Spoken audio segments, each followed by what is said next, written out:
There's so much going on in the garden and nursery industry at the moment. It really is exciting, and it's, to be honest, quite hard to keep up with it all. That's why I've come down to my local flower power to see what's going on. To give me the rundown and latest info, I'm meeting up with Jack, one of the horticulturalists here. So, Jack, I've got to say, the nursery's looking fantastic at the moment. Well done. How's business been, generally? Yeah, thank you very much. It's been good for the past 12 months, pretty much non-stop with the circumstances we're in at the moment. But, yeah, I couldn't think of anywhere better to be. I'm outside working with nature. I'm assuming these are some of your biggest sellers at the moment.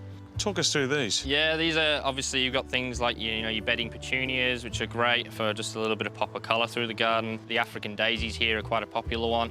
They come in a range of different colours. Very tough, they'll tolerate a little bit of a dry situation in full sun, but if you keep feeding them and keep the water up to them, they'll go on through summer, no problem. And what are these here? Another type of daisy?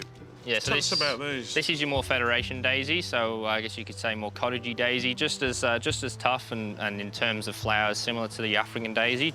Now this, to me, looks quite new on the scene. This lavender. The Queen lavender is a newer variety. Lots of new cultivars coming through. The Queen is a particularly good one. It's a bit more of your dwarf lavender.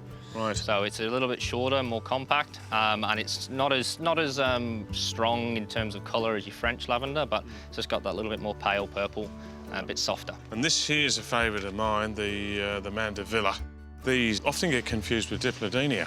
Yeah, very commonly get confused with the Diplodenia. This is the better climber. The Diplodenia is the shrub. So if you've got a pot with some trellising that you want to cover, the Mandevilla will be the one to go for. They come in three main different colours. The red is probably the more popular, and it also comes in pink and white as well.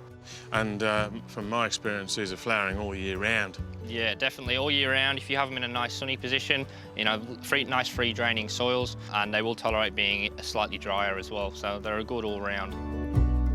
Well, isn't it great to see the nursery looking so good? And it's amazing when you come to a place like this, how the ideas and the plant themes start to come together, and you can easily come up with something that's going to look great at your place. And it's just good to get out and support your local nursery.